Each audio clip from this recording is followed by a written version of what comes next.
Kebakaran hutan dan lahan di Kabupaten Aceh Selatan sejak kemarin semakin meluas. Kebakaran hutan dan lahan ini tersebar di Desa Ujung Mangki, Kecamatan Bakongan, dan Desa Cotbayu, Kecamatan Trumon Tengah dengan luas lahan terbakar lebih dari 5 hektar.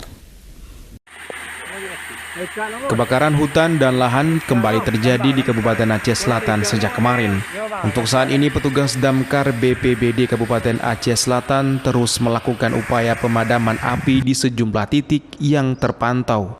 Tercatat ada 1,5 hektar lahan gambut terbakar di Desa Cotbayu, Kecamatan Trumon Tengah, dan Desa Ujung Mangki, Kecamatan Bakongan tercatat 3,5 hektar lahan terbakar.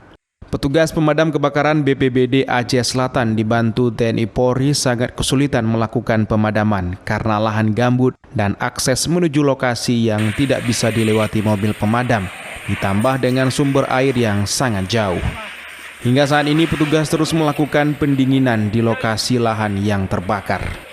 Kepala Pelaksana Badan Penanggulangan Bencana Daerah BPBD Aceh Selatan, Zainal, mengatakan sejumlah titik api untuk saat ini petugas BPBD yang dibantu TNI Polri berhasil memadamkan titik api yang berada di Desa Cotbayu, Kecamatan Trumon Tengah.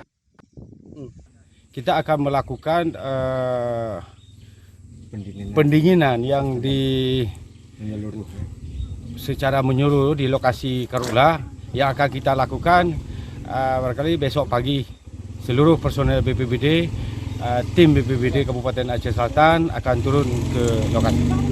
Kalak BPBD Aceh Selatan menghimbau kepada seluruh masyarakat saat membuka lahan perkebunan agar tidak melakukan pembakaran. Dari Kabupaten Aceh Selatan, Idar Ivan, iNews melaporkan.